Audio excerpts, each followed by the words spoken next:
2/3 of all Fortune 500 CEOs have one thing in common: military background. Really? 2/3 of those 2/3 have something else: martial arts. What do you learn in martial arts, Brian? Discipline, focus. It's very helpful for people to hear that they should make themselves competent and dangerous and take their proper place in the world. Competent and dangerous? Why dangerous? Because it's the alternative to being weak. And weak is not good. The people who shoot up the high schools, they're weak. They're weak. How is it good to be dangerous? Because it makes you formidable. And life is a very difficult process, and it's not for, you're not prepared for it unless you have the capacity to be dangerous.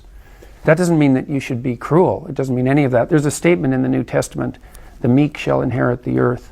But the meek isn't well translated. It means something more like those who have swords and know how to use them but keep them sheathed will inherit the world. That's a way better way of thinking about it. You have to be powerful and formidable and then peaceful, in that order, right? And that's not the same as being naive and weak and harmless, which is what young men are being encouraged to be. It's like, that's a very bad idea. It's a very bad idea. Because naive, weak, and harmless means that you can't withstand the tragedies of life. You can't bear any responsibility. You'll end up bitter. And when you get bitter, then you get dangerous. But one thing I'm not getting, there's a big difference between letting people do something for themselves and saying men should be dangerous. By dangerous, that implies I should be ready to threaten someone, to hurt somebody. No, you should be capable of it. But that doesn't mean you should use it. There's nothing to you otherwise. Like, if you're not a formidable force, there's no morality in your self-control. If you're incapable of violence, not being violent isn't a virtue. People who teach martial arts know this full well, right? If you learn a martial art, you learn to be dangerous, but simultaneously you learn to control it. Both of those come together. And the combination of that capacity for danger and the capacity for control is what brings about the virtue. Otherwise, you confuse weakness with moral virtue. I'm harmless, therefore I'm good. It's like, no, that isn't how it works. That isn't how it works at all. If you're harmless, you're just weak. And if you're weak, you're not going to be good.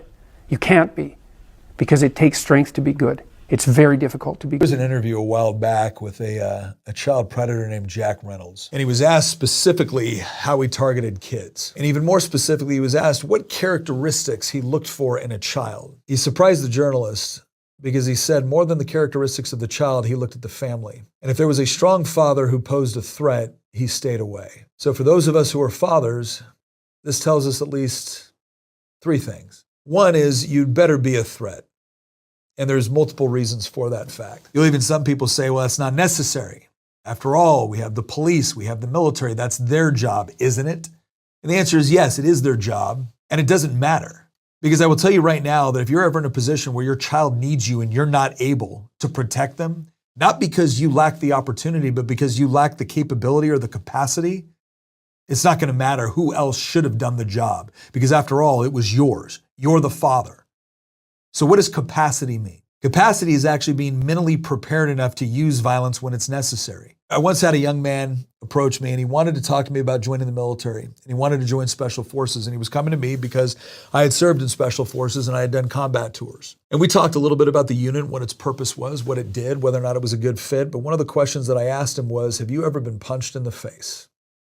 Now, the question wasn't meant to be funny or arbitrary. It was there to determine whether or not he had ever found himself in a situation where he had been hit, and what did he do when he found himself in that situation? Because that's the part that always tests you.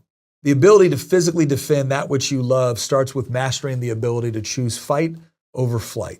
It is first and foremost a psychological decision to choose the safety of someone else over your own. And the recognition that not all disagreements are going to be solved through peaceful debate or civil discourse. Now, capability is more obvious. Can you fight? And I'm not suggesting you have to be the personification of whatever professional fighter or warrior you might have in mind, but you better be able to do something. Not because it's likely that you're ever going to have to use it, but because if you can't, in the moment where someone you care about needs you, you will never forgive yourself, and maybe you shouldn't. Now, the second point to this is you better be present.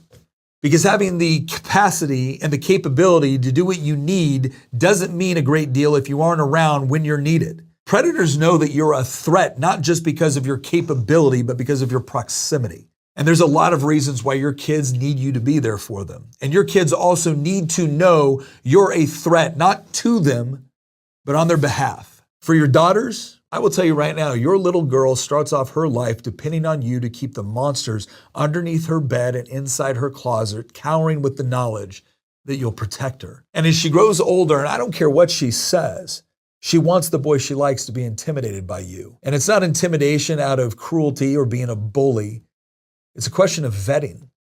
Because if you do your job correctly, your daughter will look for in him the characteristics that she saw in you. For sons, it's a little bit different, but it's every bit as important because every boy wants to be able to tell their friend that their dad can beat up their dad. And I know that's true because I experienced it. I grew up in a divorced household. I got to see my dad during the summers, but I will tell you what, every kid growing up knew that my father was LAPD and I couldn't be more proud of him because he was a strong man that was willing to protect. Because ultimately, your son depends on you to prepare them for the place they're going to assume one day for their own family. And if they are confident in your ability to do what needs to be done in that moment, then they'll also be confident in your ability to teach them to do the same thing for their own children one day. Now, there's one more point here. And this is the part where it gets a little bit socially uncomfortable, I guess. There's been an ongoing debate about this concept of toxic masculinity. And look, an honest person can look at the various traits associated with masculinity. Among those are the capacity and capability for violence. And they can freely admit that they can be used for good or they can be used for ill. But I don't know if you've picked up on this yet. Many of the same people who seem determined to justify the exposure of other people's children to sexual concepts and themes are the same people that seem equally determined to misrepresent the capacity and capability for violence as toxic traits. And you got to wonder yourself, why would it be that the people that want to have these sorts of conversations with children also wants to convince a generation of men that their ability to step in and physically defend their children is something to be ashamed of rather than something to properly develop? So I'll remind you of how this entire conversation began. It began with the discussion of how a child predator admitted that the greatest thing he feared was a strong father that could protect their children from a man like him. So if you are the sort of man who is so afraid of hurting the feelings of someone who believes it's their place to talk to other people's children about things that it is not their place to do, then you're probably not the father this predator was talking about. Now I'll end with this. I've never liked the idea of calling these things predators. If anything, they're scavengers. The scavenger doesn't attack the strong. The scavenger attacks the weak and the isolated. And your job as a father is to make sure that your child never fits that description.